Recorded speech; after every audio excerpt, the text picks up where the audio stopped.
Hey guys, চলে আসলাম আবারও তোমাদের কাছে একটা ছোট্ট ভিডিও নিয়ে। আর তোমরা তো জানোই যে ডেলি ডেলি একটা করে ভিডিও আসবে, সেটা আমি কথা দিয়েছি। আর এত সুন্দর জায়গায় ঘুরতে গেছি, আর সেটার ভিডিও না দিলে হয়? কখনোই হয় না। আর আমরা ওখান থেকে চা গাছগুলো দেখে আবার আমরা গাড়িতে উঠে আবার একটা নতুন জায়গায় ঘুরতে যাচ্ছি।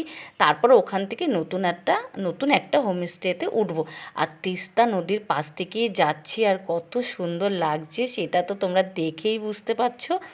আর তিস্তা নদীর ওপারে একটা ঝর্ণা বয়ে যাচ্ছে, তাই ভেবেছি চলো সেটাও একটা ছোট্ট করে ভিডিও করা যাক। আর আমার তো ভাই ঘুরতে ভালো লাগে, ভিডিও বানাতে ভালো লাগে, তাই তোমাদের বলেছি আগের ভিডিওতে যে এগুলো একটা স্মৃতি অনুযায়ী আমি ফোনে রেখে দিই। কারণ আমার তো খুব ভালো লাগে, যখনই মন খারাপ করে আমি ভিডিওগুলো দেখতে থাকি। তো যাই হোক, তারপরে ঘুরে টুরে দেখো নতুন একটা চলে এসেছি হোমস্টেতে। এটা হচ্ছে সন্ধেবেলা, আর এখন আমরা সন্ধ্যের টিফিন খাবো। চা হয়ে গেছে, ওদিকে ওরা খাচ্ছে, আর এদিকে আমার ছেলে একটু ক্লান্ত হয়ে শুয়ে পড়েছে। আর আমাদেরও রাতের বেলা বনফায়ার হবে, তো সেইটারই একটা আলোচনাও হচ্ছে, আর একটু টিফিন খাওয়াও হচ্ছে। আর এই যে এদিকে ওরা খেতে বসে গেছে, আর এখানে একটু গান চালানো হবে, আনন্দ হবে।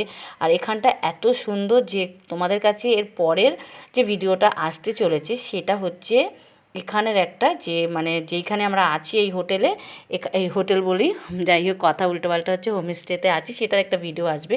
আর আমাদের ড্রাইভার দাদাকে তো দেখেছো, খুব ভালো। আর রাতের বেলা একটা ভিডিও বানানোর জন্য আমরা সবাই রেডি হয়ে গেছি, আমি আমার ছেলে রেহান। আর চলো তোমরাও ভিডিওটা দেখো, আর খুব তাড়াতাড়ি আবার একটা ভিডিও আসতে চলেছে। টাটা।